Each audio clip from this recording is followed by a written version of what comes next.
Hello friends, and welcome to another episode in the teaching series.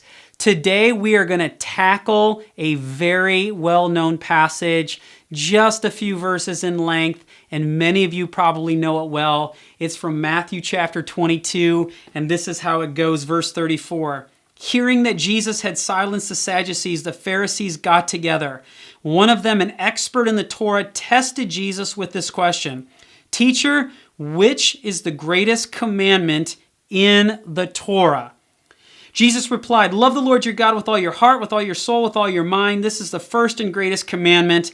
And the second is like it, love your neighbor as yourself. All of the law and the prophets hang on these two commandments. Now, what I want to do is help you understand a concept that is going on behind this passage, and it's called Gezerah Shavah.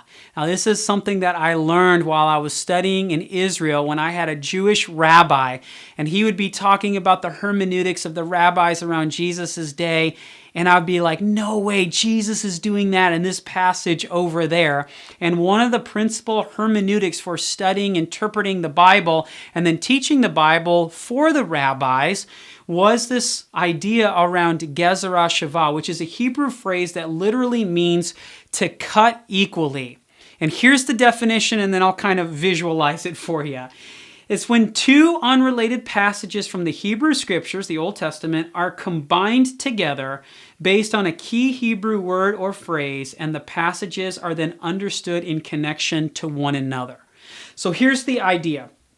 And the sophisticated rabbis did this because they believed that their scriptures, the Hebrew scriptures, were all written by God. Yes, they were written by human beings, but God was behind all of it. And so they said, like, all of Scripture is inspired, and therefore, if you have a key word or phrase in one place and the same key word or phrase in another place, then you could pluck them from their contexts, insert them together, and now understand them in light of one another.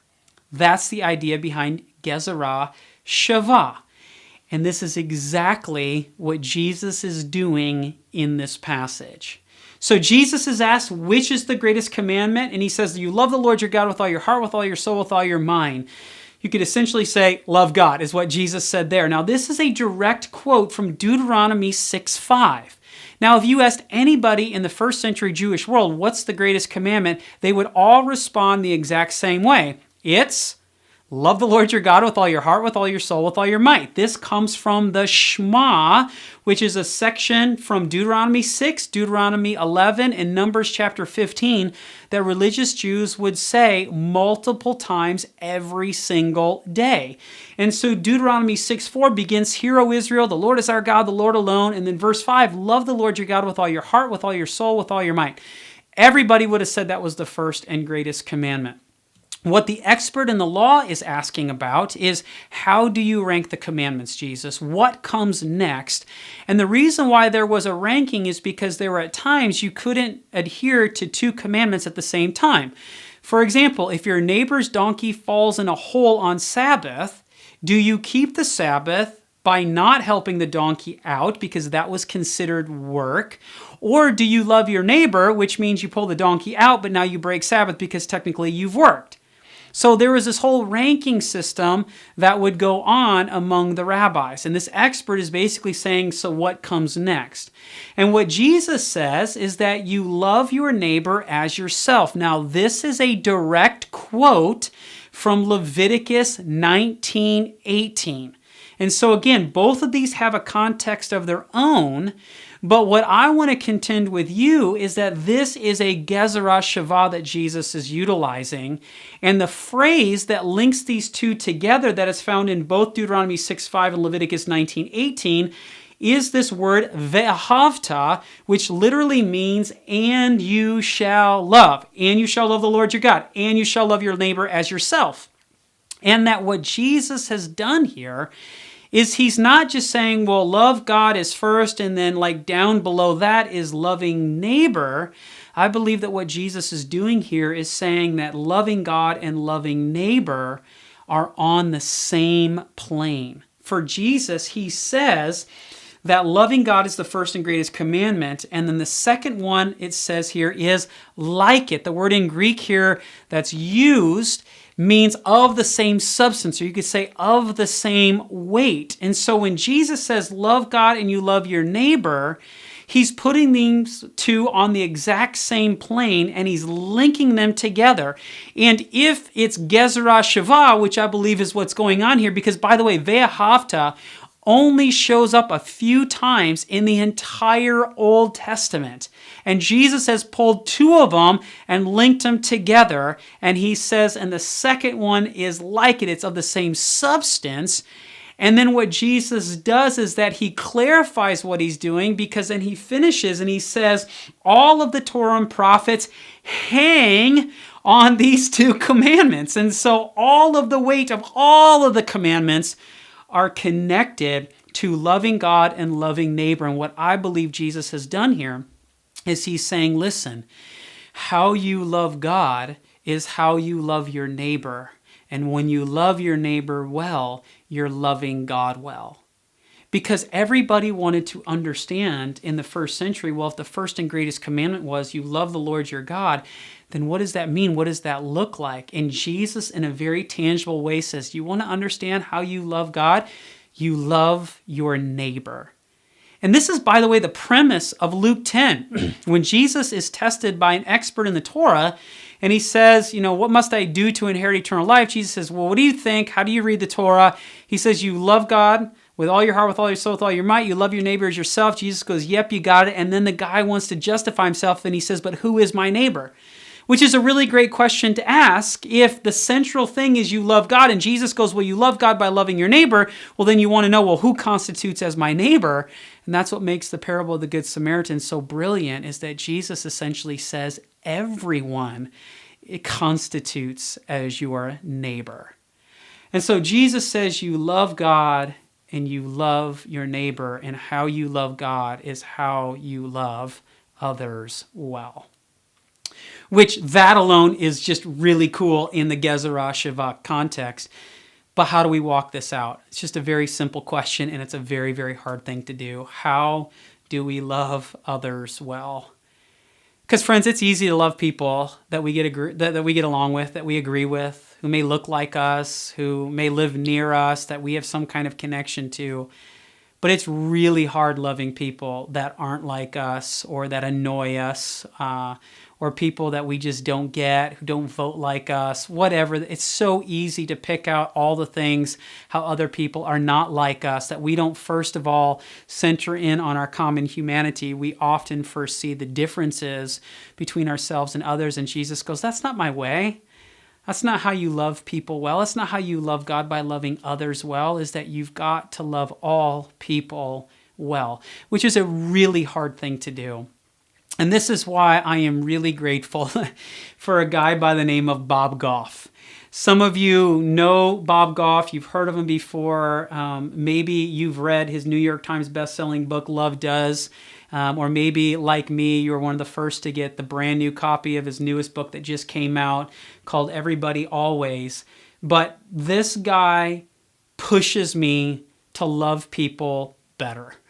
My first time that I ever met Bob Goff, he was speaking in West Michigan, and it was at an event, and I had never met Bob before, and I just walked up to him, and I just said, hey, my name is Brad Gray, and he's like, hey, and he like grabs me and gives me a big hug, and Shallon, my wife, is next to me, gives her a big hug, and anybody who's ever met Bob Goff, they all have the same story.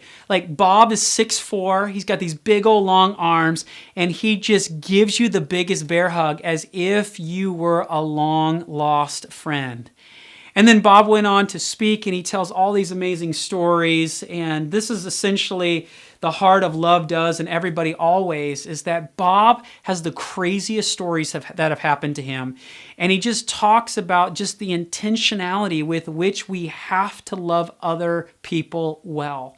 And I just want to give you two quotes out of Bob's newest book, Everybody Always. And by the way, I'll hyperlink both of these on the website, so that if you're interested in picking up, these are an amazing read.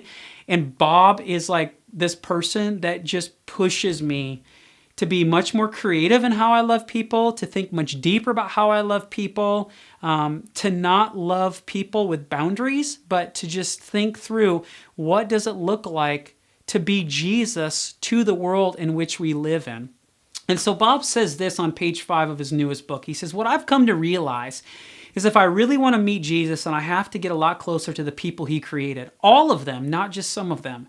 Certainly God wants us to learn about him by reading the letters and stories collected in the Bible, but he also wants us to meet him by loving the people who are difficult to get along with.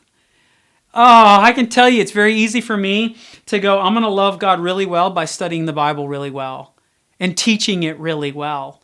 And Bob goes, yes, that's important, which it is, right? But ultimately, how we love people in our intentional actions towards them, that's where the rubber meets the road. That's where the heart of the scriptures leaps off a bunch of pages and walks out a certain way in the world in which we live. 15 pages later on page 20, Bob says this. He says, it's one thing we all have in common. We're all somebody's neighbor and they're ours. This has been God's simple yet brilliant master plan from the beginning. He made a whole world of neighbors. We call it Earth, but God just calls it a really big neighborhood. Oh, I just love this quote. But God just calls it a really big neighborhood. That we're supposed to extend extravagant love to all people. And Bob is one of these people that pushes me to do this because loving God by loving others, this is the heart of what Jesus was after. That when he says, if you want to love God well, you've got to love others well. And I believe we all have to grow in our ability to love others well. And Bob pushes me to do that. And that's why I just recommend that if you struggle with loving people well, as I do from time to time, and probably that's a little bit more pious, like at times I really struggle with loving people well, I'll often sit down, read a story from the scriptures, and sit down and read a story from Bob's work because Bob pushes me to think deeper and harder and more intentional about loving people well, because I think Bob is one of the best examples I've come across of what Jesus' extravagant love demonstrated in the world in which we live in is just lived out in the most compelling and awe-inspiring ways. And so, friends, I pray that you would love others well, that you would love God by loving others, and that we would all grow in our ability to love others well. So thanks for watching this. Thanks for stopping by. If you're engaging this anywhere other than at walkingthetext.com, head over there. Maybe share a story about how someone has met you with extravagant love, maybe intentional ways in which maybe you or your family or friends are trying to love other people. Always up for some really great ideas. I know the rest of the community is as well. And just know that, again, you can share this with people who just need to hear this teaching today. Again, thanks for stopping by, and may you walk out the text well in your life.